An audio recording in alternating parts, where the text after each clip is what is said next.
தமிழ்நாட்டில் இவரை தவிர்த்துட்டு யாரும் அரசியல் பண்ண முடியாது. இந்த வெண்தாடியை வேந்தரை மறந்து நாடு சுதந்திரம் அடைகிறதுக்கு முன்னாடியே தனக்குன்னு தனி கொள்கையை வகுத்து அரசியல் பண்ணி குடைச்சல் கொடுத்தவர் தான் இந்த ஈவே ராமசாமி பெரியார். அது என்னங்க பெரியார் அப்படின்னு நீங்கள் கேட்கலாம். 1938 டிசம்பர் 13 மகளிர் மாநாட்டில் தான் ஈவே ராமசாமி அவர்களுக்கு பெரியார் அப்படின்னு அழைச்சிருக்கிறாங்க. பாருங்கள், மகளிர் மாநாட்டில் அப்போ மகளிருக்கு இவர் எவ்வளோ நன்மை செஞ்சுருப்பார் அப்படிங்கிறத நம்ம யோசிக்கணும். விதவைகள் திருமணம், அதே மாதிரி பெண்களுக்குன்னு நிறைய விஷயம், அவங்களுக்குன்னு பல விஷயங்களை மாற்றி காமிச்சவர் ராமசாமி பெரியார். அதை பற்றி நம்ம தெளிவாக பார்க்கலாம் அடுத்து. இப்போ இவரோட வாழ்க்கையில் நடந்த சில முக்கிய தகவல்களை நம்ம பார்ப்போம். ஈவே ராமசாமி பெரியார் இவர் ஒரு முறை குன்றக்குடி சாமி மடத்துக்கு இவரை அழைச்சிருக்காங்க. பொதுவாக பெரியார் உருவ வழிபாடு மத வழிபாடை விரும்பாதவர். அப்போ இந்து வழிமுறையை பின்பற்றுபவர்கள் அங்கே பெரியார் வர்றாரு அப்படின்னோடனே ஒரே ஆச்சரியம். வந்த பெரியாருக்கு பூரண கும்ப மரியாதை கொடுத்துருக்காங்க. ராஜாதி ராஜ பிரதிக்யாம்னு அப்படியே விபூதியை கொடுக்குறாங்க. வாங்கி நெத்தியில் பூசிட்டு உள்ளே போயிட்டார். உள்ளே போய் சாமி காலில் விழுந்து கும்பிடுறாரு நம்ம ராமசாமி பெரியார். விழாவை முடிச்சுட்டு வெளியே அவரோட சிசிய பிள்ளை வீரமணி வெளியே இருக்கிறாரு. அப்போ அவர் வீரமணிக்கிட்ட சுயமரியாதைன்னா என்னன்னு தெரியுமாடா அப்படின்னு கேட்குறாரு.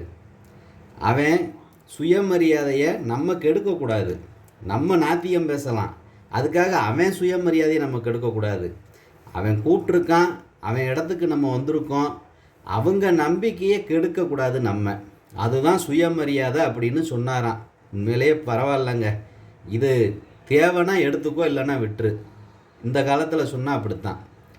அப்போ நாத்திகர் ராமசாமிக்கு ஒரு பழக்கம் உண்டு. ஊரில் நல்லது கெட்டது ஏதாவது நடந்தால் அழைப்பு அறிவிப்பு எதையுமே எதிர்பார்க்க மாட்டார், போய் ஆஜராகிடுவார். தேவைப்படுற இடங்களில் ஏழைகளுக்கு பொருளுதவி செய்கிறது, அவங்களுக்கு தேவையான வசதிகளை செஞ்சு கொடுக்கறது இவரோட பழக்கம்.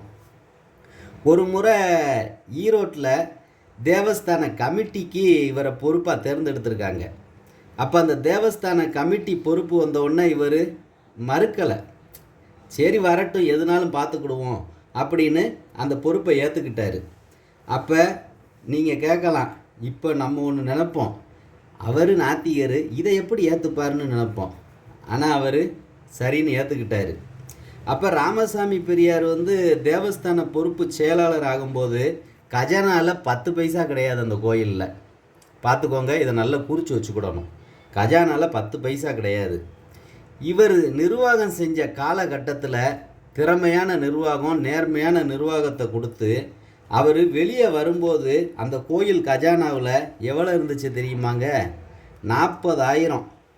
அந்த நிலைக்கு அந்த கோயிலை உயர்த்திய பெருமைக்கு சொந்தக்காரர் நம்ம ராமசாமி பெரியார் அவர்கள். ஈவே ராமசாமி பெரியார் ராஜாஜியோட இணைஞ்சு காங்கிரஸ் கட்சியில் பயணம் பண்ணவர். அப்போ மகாத்மா காந்தி கள்ளுக்கடை மறியல் போராட்டம் நடத்துகிறாரு. அந்த போராட்டத்தில் தன்னை இணைச்சிக்கிட்ட ராமசாமி பெரியார் தான் சொந்த இடத்துல இருந்த 500 தென்னை மரங்களை உடனே வெட்டுடா, கல்லுக்கடை மறியல்னா கல் வரக்கூடாது. அப்போ அந்த கல் வர்றதுக்கு காரணம் ஈச்ச மரம், தென்னை மரம். அப்போ நிறைய இடங்களில் ஈச்ச மரங்களை வெட்டியிருக்காங்க. இவரோட இடத்துல இருந்த 500 மரங்களை உடனே வெட்டி தள்ள சொல்லிட்டாரு. அந்த அளவுக்கு தான் எடுத்துக்கிட்ட கொள்கையில் திடனா நிற்கக்கூடியவர் ராமசாமி பெரியார்.